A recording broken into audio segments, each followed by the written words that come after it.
Oi, eu sou Renato Almeida do Instituto de Geociências da USP. Essa é mais uma videoaula do nosso sistema de videoaulas em Geologia Sedimentar, no módulo Sedimentologia.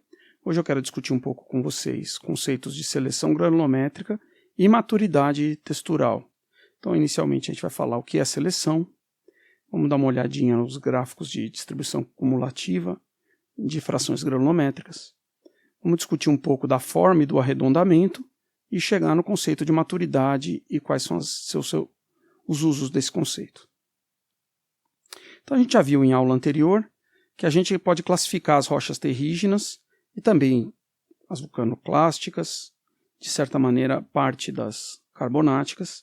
Um dos critérios principais é a granulação, o tamanho das partículas, né? Com essas três categorias maiores, lamas, areias e cascalho, e a gente divide argila, silt, areias de muito finas a muito grossas, grânulos, seixos, blocos, calhés e matacões.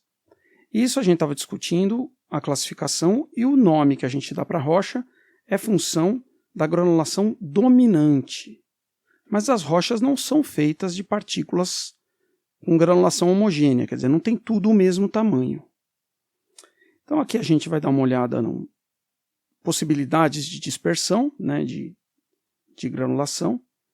Você imagina que você tem esse conjunto de partículas aqui, todas esféricas, e a gente está olhando cortes disso. É claro que parece que elas flutuam, mas é só porque essa seção, esse corte, passa em poros também, né? Não vai passar sempre nos contatos entre os grãos. Então a gente tem um conceito de muito bem selecionado, moderadamente selecionado, pobremente selecionado. E o que é isso? É uma medida da variabilidade de tamanhos de partículas aqui, de granulação. Se tudo é muito parecido, é muito bem selecionado. Se tudo é muito diferente, é muito mal selecionado. E isso a gente dá em função do desvio padrão. Então você mede os raios e tem cortes de desvio padrão, como a gente vai ver, para dar esses nomes. Então quando a gente tem um arenito, no arenito pode ter, como a gente já viu antes, até 15% de matriz argilosa, ele continua sendo um arenito. Depois ele passa a ser um wake. Troca de nome em função de uma seleção muito ruim. Isso também acontece. Da mesma maneira, um conglomerado sem matriz argilosa nenhuma, você não vai chamar de diamictito. Se ele tem mais de 15% de matriz argilosa, você chama de diamictito. Outras questões é assim. É um conglomerado, a granulação dominante é seixo ou grânulo, ou calhau, matacão, e tem areia. Se predomina seixo, é um conglomerado. Se predomina areia, é um arenito seixoso. Questão de nomes. Mas essa medida da seleção, ela tem implicações para interpretações de processo. Uma forma comum de se representar isso é através desses diagramas cumulativos, onde aqui você tem o tamanho da partícula em micrômetro, né? Não está em milímetro, está em micrômetro. Aqui você tem um domínio de areias finas e aqui siltes, indo para as areias mais grossas. E é uma porcentagem cumulativa. Então, o que isso quer dizer? Quer dizer que se você trouxer a medida de 20%,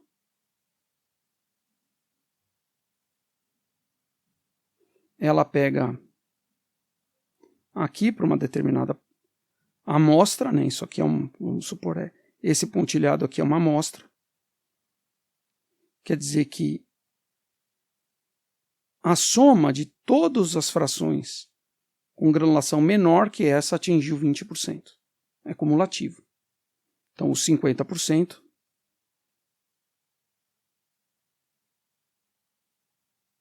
está aqui. Quer dizer que metade da sua amostra em volume tem granulação menor do que essa aqui. E metade é maior. Então, com esses gráficos cumulativos, a gente vê sempre essa forma, né? Se você representar sem ser cumulativo, você ia ver que algumas amostras tendem a uma distribuição normal de granulação, a maior parte delas não. Tem um skewness muito grande, né?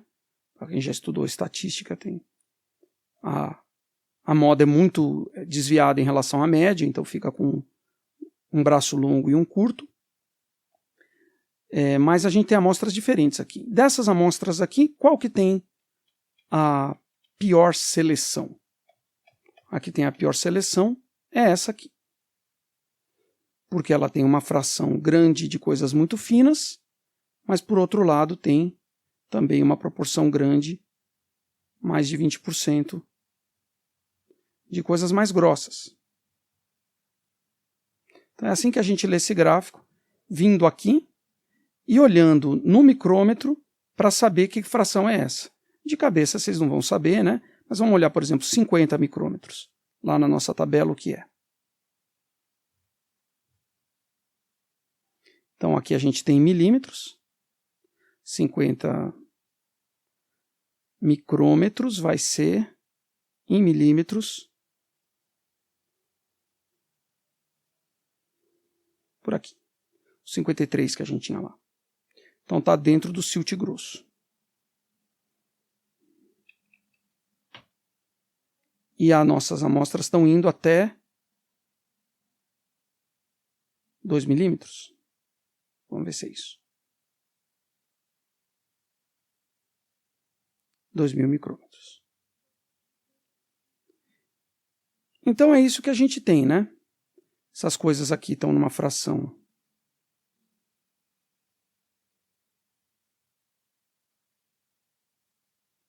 de areia grossa, muito grossa. Esse método de análise não permite analisar nada maior do que isso. Então a gente está indo das areias grossas, muito grossas, até o silt grosso. Então essa amostra aqui tem 20% de... 20 não, mas tem 10% de silt e tem também 10% de areias grossas a muito grossas. Tem uma seleção muito pior do que essas amostras que têm uma curva mais reta aqui, em que domina uma granulação, quase tudo está numa faixa de granulação estreita aqui embaixo. Assim que a gente analisa esses gráficos, né? Quanto mais deitado, pior a seleção. Outra coisa importante, que varia muito de uma amostra para outra, é a textura da superfície dos grãos. Aqui a gente está olhando grãos de areia no microscópio eletrônico de varredura e dá para ver que alguns são muito mais... tem uma superfície muito mais lisa, com muito menos irregularidades do que outros. Essa aqui é muito mais irregular. A gente chama isso de anguloso ou subanguloso, provavelmente subanguloso esse. E esse aqui de bem arredondado. Então, esses termos são termos que a gente costuma dar olhando uma referência como essa, visual. E a textura do grão você pode olhar na lupa, se for um grão de areia. Se for numa fração menor, tem que olhar num microscópio, de preferência o eletrônico, que permite ver a superfície, né? E se for um fragmento maior, que você pode ver a olho nu, um grânulo, você pode fazer isso sem a lupa. Esses termos são úteis também. Por quê? A seleção, ela se refere à capacidade de separação das frações granulométricas no momento da deposição. Você largou muitas frações juntas ou se separou. Também, é claro, a disponibilidade das frações, né? Mesmo que o processo final fosse um processo que permitiria depositar matacão junto com lama, por exemplo, um fluxo de detritos, se não tem matacões na fonte, vai ter só a lama. Então a seleção não vai ser ruim, apesar. Mas, se você tem um dado de seleção ruim, aí implica num processo que permite que aquelas coisas depositem junto. Já a textura de superfície, ela dá informação sobre o grau de retrabalhamento, quer dizer, quanto que você teve de processos que permitem arredondar ou polir a superfície do grão entre a fonte e o sítio final de deposição. Então, normalmente, se você tem um campo de duna eólico alimentado por um depósito fluvial, no depósito fluvial você tem coisas menos arredondadas, no campo de duna elas ficaram mais, porque teve um processo muito mais eficiente de arredondamento, que é o choque entre partículas transportadas pelo ar. A gente vai ver isso em outra aula. Da mesma forma, o arredondamento de um depósito praial deve ser maior do que o do fluvial que alimenta ele. E dentro de um sistema fluvial, se você tem muitos eventos de deposição e retransporte, você acaba na soma tendo distâncias muito grandes acumuladas de transporte até o sítio final, também fica arredondado. Então, mesmo para sistemas fluviais, uma policiclicidade, uma ressedimentação aumenta o arredondamento. Então é uma informação que serve para comparar um depósito com o outro e começar a pensar em processos. Forma é uma coisa que em muitos livros textos de geologia sedimentar tem uma certa confusão. Esses termos aqui são termos que não são só da geologia sedimentar, são termos usados em muitas áreas da ciência. Para definir forma de objetos, até de objetos muito grandes, galáxias, objetos microscópicos. Você usa essa nomenclatura. E o que é? Esses dois aqui são esferoides. Então, se você gira uma elipse num eixo, não foi assim que o nosso grão formou, né? Mas você gira no eixo maior, você vai ter dois eixos, duas dimensões desse objeto semelhantes e uma maior do que as outras duas. Isso a gente chama de prolato. Se você girar a sua elipse no eixo menor, você vai ter dois eixos iguais e um menor que os outros dois. Isso a gente chama de oblato. Parece um disquinho. Então isso aqui é como se fosse uma bola de rugby, isso é como se fosse uma lentilha. E se os três têm dimensões muito diferentes, quer dizer, não é um sólido de revolução de uma elipse, você chama de triaxial. Então, para que serve essa indicação de forma? Ela é importante porque a gente não pode confundir forma com arredondamento. Tem uma categoria que não está aqui, que é o esférico, que como os nossos objetos podem ser muito pouco angulosos, é melhor chamar o esférico de equidimensional, né? Então você pode ter um objeto cúbico,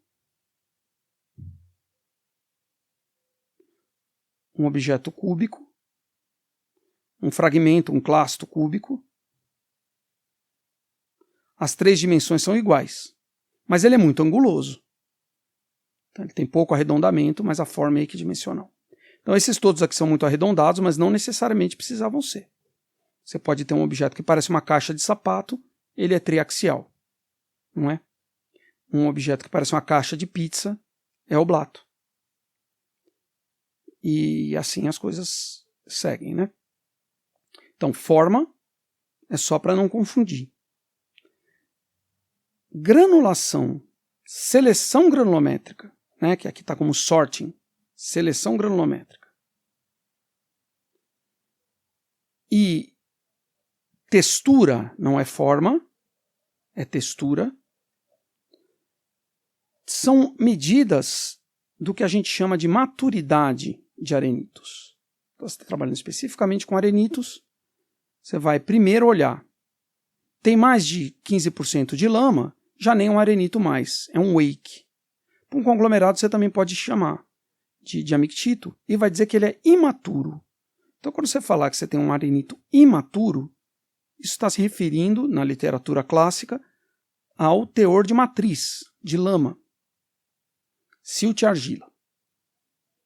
Se você vê na nomenclatura, na literatura, o termo submaturo, isso quer dizer que não tem mais de 15%, pode ter 0%, mas a seleção é pior do que 0,5. O que é 0,5? É o desvio padrão pela média. Se não é assim, você avalia a textura dos grãos. Se é arredondado, você chama de supermaturo. Se é anguloso, de maturo. Então você vê esses termos na literatura, você já entendeu do que se trata. Envolve o conceito de maturidade, envolve teor de lama, seleção e não forma, mas textura superficial dos clastos. Eu tive que falar de forma para vocês entenderem que isso gera uma certa confusão. Bom, era isso que eu tinha para dizer na aula de hoje. Obrigado.